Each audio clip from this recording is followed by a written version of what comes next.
Are you even aware of how much pain these victims feel every day?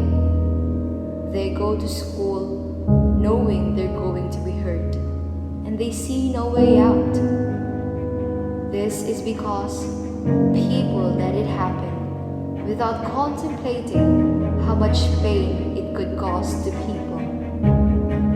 Now ask yourself this: how would you feel if you were in the victim's position and could see no end to your pain?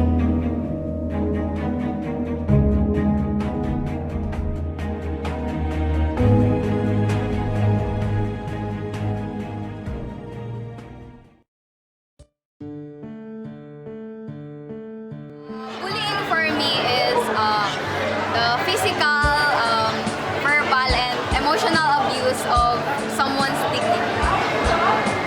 Masasabi ko yung tungkol sa bullying, meron silang pagkukulang sa atensyon, kung hindi man sa pamilya nila, siguro sa mga taong nakapaligid sa kanila. Kaya nagiging uncontrollable sila pagdating sa taong alam nila na mas mahina kaysa sa kanila. Ang bullying, pag ikaw yung bully, para sa'yo, parang nakakagaan ng loob, masaya. Kasi yun na nga, parang tumatawa ka, tapos pinagtatawanan niyo yung isang tao. Pero pag ikaw yung taong binubuli, parang nakakasakit, parang nakakababa ng moral.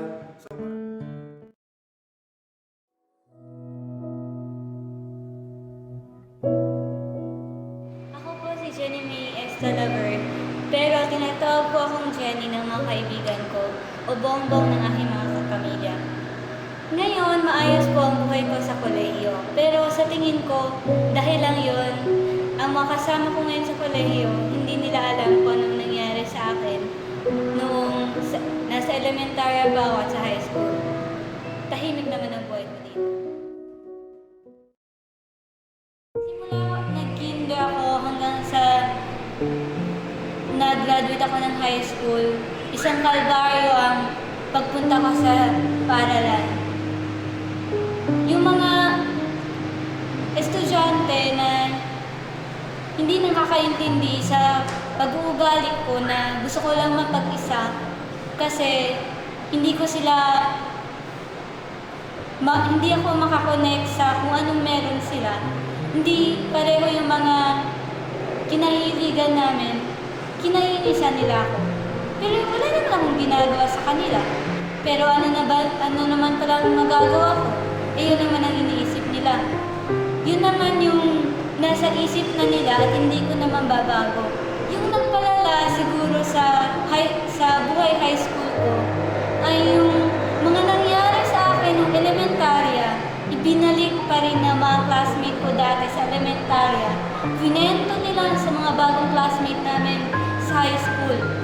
Nagkalat sa buong school, nagkalat yung chismis, nagkalat din ang mga nambubuli sa akin dahil nahinusgahan nila ako sa nangyari dati nang hindi naman lang tinatanong sa akin kung ano yung naramdaman ko noon, kung ano yung naging epekto sa akin noon nang nangyaring yun. Kontento na ako na mag-isa lang, na hindi nila ako pinapansin. Kahit kung sa daan, hindi nila ako sinasabihan ng hi o hello man lang. Kontento na ako, basta wag lang nila talaga akong buluhin.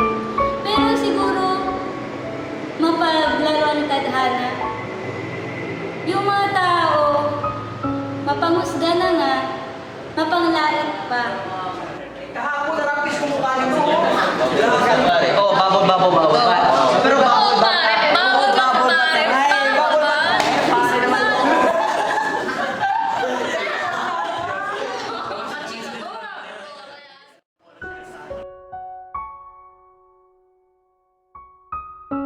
Tapos, bigla akong tinawag ng teacher para mag-recite. Pagkatapos, habang nagre-recite ako, hindi ko alam kung anong ginawa ko. Hindi ko alam kung may ginawa ba akong masama talaga sa kanila. Pero, wala pa akong tapos magsalita, wala pa akong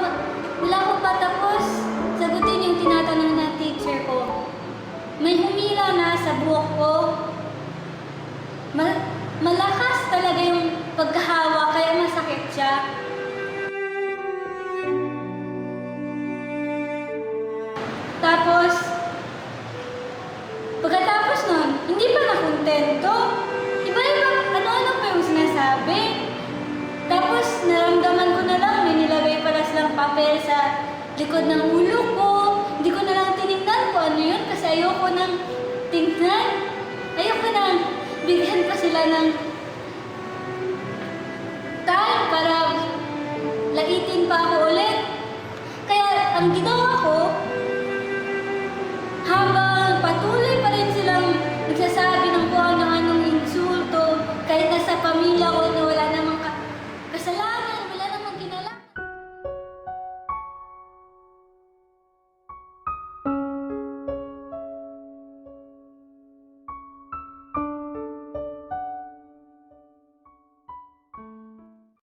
Umalis ako sa room namin, nag-walk out ako.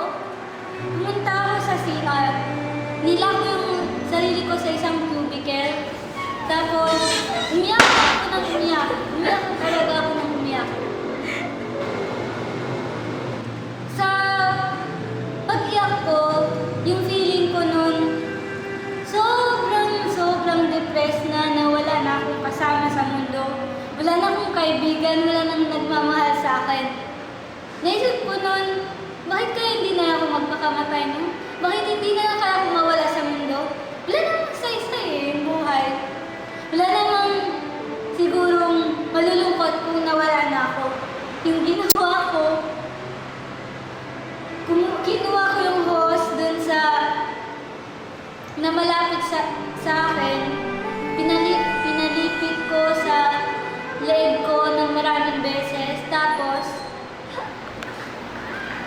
sinubukan kong i-choke yung sarili ko.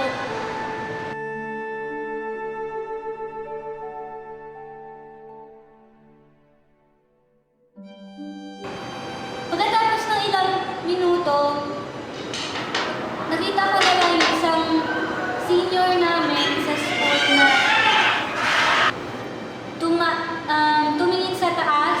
tumingin sa taas ng cubicle, tinignan ako. Tapos sinabihan ako, wag ko na daw yun gawin.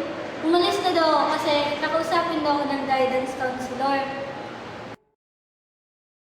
Kaya mas mabuti yung sa akin, nung nangyayari sa akin nung high school. Yung ginawa kong bato yung puso ko. Tinago ko lahat sa puso ko yung mga sakit, yung mga masasamang nadarama ko sa mga ginagawa nila kasi alam ko wala naman yung magagawa. Hindi naman sila makikinig sa akin. Ang kailangan lang naman ng isang taong binubuli para hindi siya maging isang biktima talaga ay katatagan.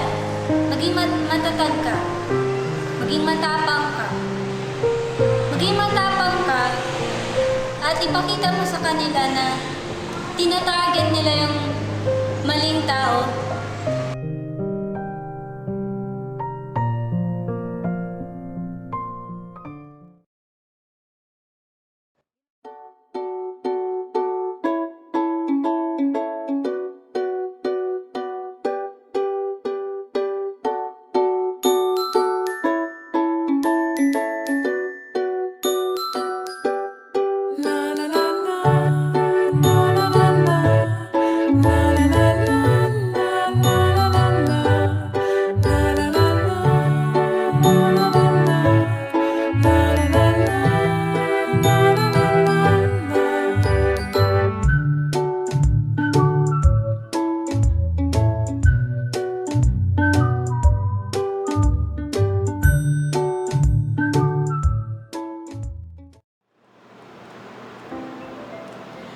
Si Jenny, una ko siyang nakilala nung blessing dito sa dorm.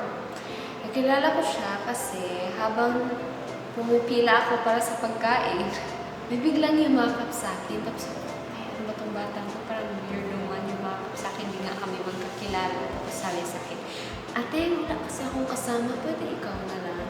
So parang doon pala, sige lang, wala man din akong kasama, okay lang sa akin. Tapos doon parang na-curious ako sa kanya kasi parang hindi niya kakilala, hindi niya nilalapitan. Nung nakilala ko na siya nung stay na kami dito sa dorm, dun ko na-realize na mabait siya.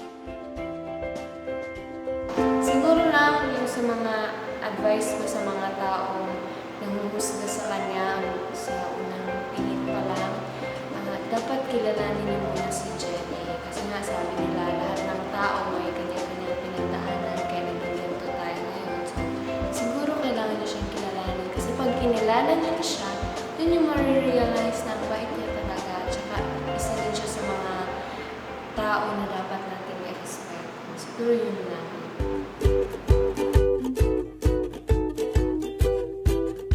Siya yung tipo ng tao na mapagbigay na kung tawagin mo, andyan siya agad sa'yo para tumulong sa mga assignments. At higit sa lahat, kahit anong word na itatanong namin ng mga roommate ko sa kanya, alam niya agad, masasagot niya. So parang siya yung dictionary sa room namin.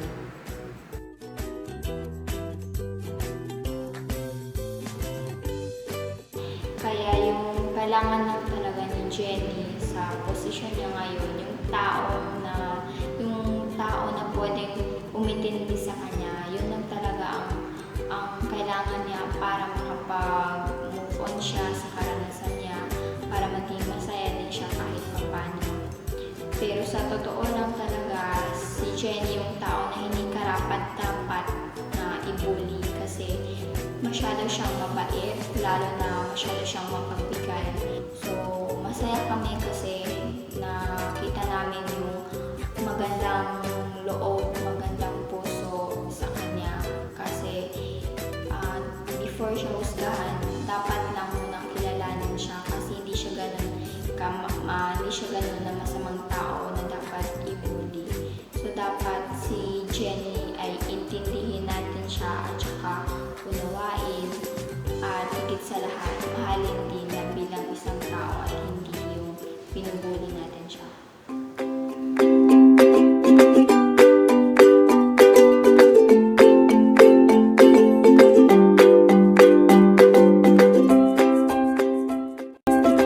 Marami na akong natutunan sa buhay. Marami nang nangyari sa akin. At marami na rin akong naging mga karanasan na nagbigay sa akin ng leksyon. At sa lahat ng mga leksyon na natutunan ko sa aking buhay, ang pinaka-importante ay yung leksyon sa kung paano ka makitungo sa ibang tao. Kasi yun ang magiging punto ng iyong buhay mo. Kasi kung paano ka sa ibang tao,